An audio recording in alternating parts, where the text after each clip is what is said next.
Let's start with Crystal Palace, though, who've confirmed the appointment of Roy Hodgson as manager until the end of the season, less than 2 years after leaving the club. Hodgson replaces Patrick Vieira, who was sacked after a run that has left them without a win in 2023 and just 3 points off the bottom three. Former Palace defender Paddy McCarthy is his assistant manager, and Ray Lewington rejoins as first-team coach. Let's get some reaction to all of this. Let's speak live, shall we, to the former Palace midfielder Darren Ambrose, who joins us. There he is right now. Very good morning to you. OK, what do you make of this, and what will Palace fans make of this appointment? Yeah, firstly, good morning, Rob. I woke up to the news of Roy Hodgson being appointed, and I mean, I have to be honest, it isn't the choice I would have made. It's not exciting me if I put my Palace head on. And looking at the reaction, not only of social media, but talking to a lot of friends I have supporting of the club, it's not filling them with much hope and excitement, which sounds unfortunate, and it sounds a bit harsh at the moment, having Roy just arrived back at the football club. But I mean, he came in before. He saved the club. It was a lot earlier days now than it is with 10 games to go. I think it took him 4 games to get a goal in his last stint. So like I said, it's not exciting. I think if you look at his stats, and I was looking at his stats when he was appointed, and his last 3 run-ins, his last 3 seasons consisting of 8 games, I think he's played 24, won 2, drew 2, lost 20. I mean, that doesn't fill you with hope. However, we have to try and be positive now with Crystal Palace. The supporters have to back him. They have to look out now for the future and hope he can bring the last 10 games some positivity.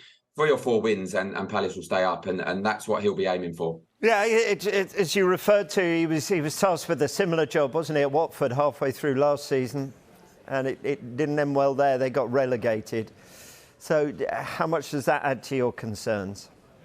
I mean, it's concerning. Palace are on freefall at the moment. As you rightly said, 13 winless. I don't think the Arsenal game was the defining moment. I just look at the appointment. I was on Friday when Patrick Vieira was sacked from the football club, and I thought it was a correct decision. I thought it was about time. They needed a new voice, but they haven't got a new voice now. They've got a voice that's been there before. And I think if you look at some situation with players, I mean, Will Zaha out of contract in the summer, it'll be difficult for him now to decide what to do with an interim, essentially what he is, a manager till the end of the season. Personally, I think if this was the route Palace were going down, I would have stuck with Paddy McCarthy. Difficult, I know, with his first stint in management, with the task of keeping Crystal Palace in the Premier League. But I think he will get a lot out of the players. But saying that, look, Roy Hodgson is a fantastic man. He's a fantastic manager.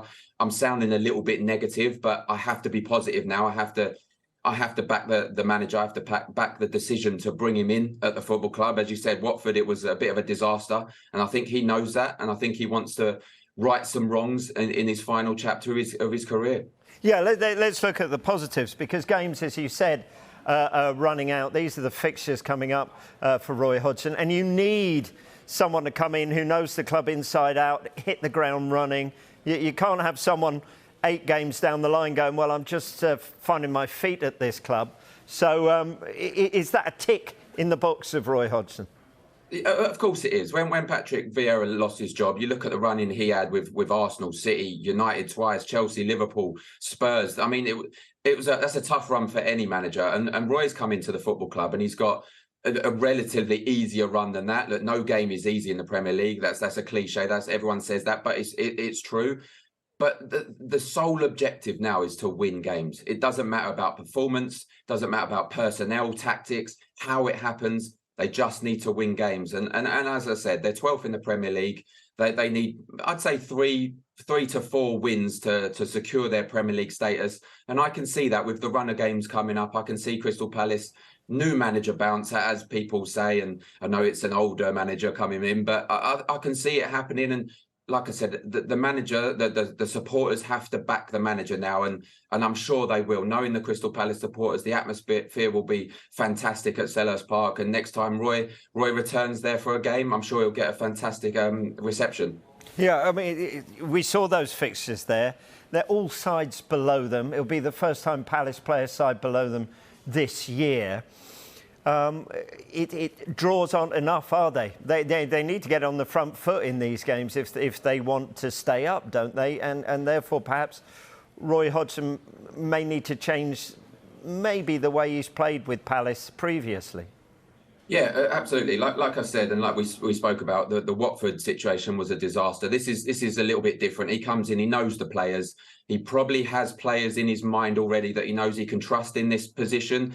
Palace have been here before where they've been battling for relegation, battling to stay up. So he'll know the players that he can call upon and trust. I'm sure we'll see some personnel changes. But as you said, they have to attack the games on the front foot. They need freedom to be allowed to play. And Roy's not often known for that in terms of attacking. We're okay in defence. We need to score more goals. And if we can do that, of course, we'll pick up the results to stay in the division. And that is all everyone wants to see. And if Roy Hodgson ends his career in the summer after keeping Crystal Palace in the Premier League, I mean, that will cement his legendary status at the football club.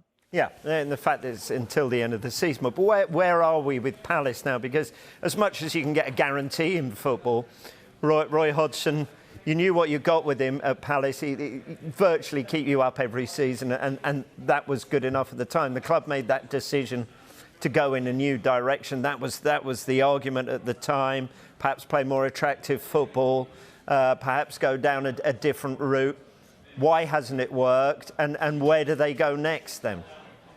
Well, I mean, you've got to look at personnel as well, the players. The players have to take some responsibility as to why this different style of play didn't work. I think the first season, it looked like we were progressing and it was going to work.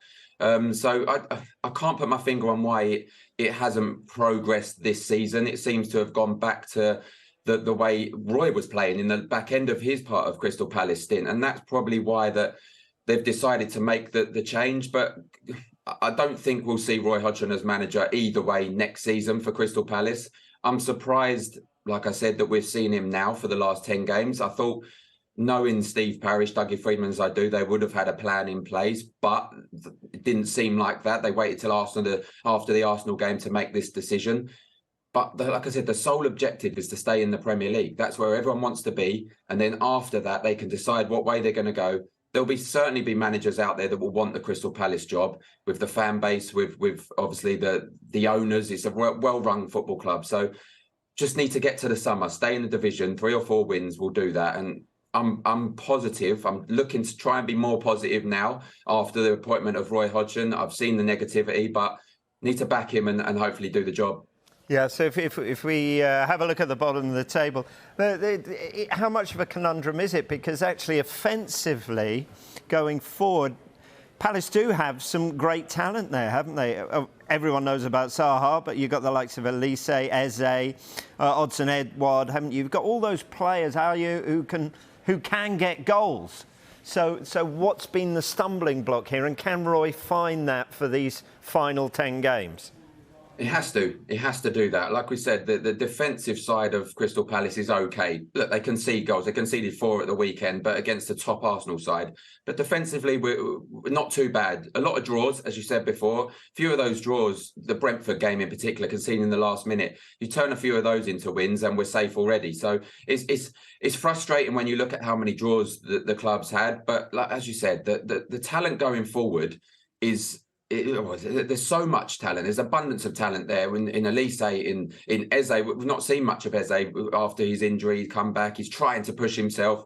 Wilf Zaha's been injured. He's on his way back. He showed some glimpses in the Arsenal game.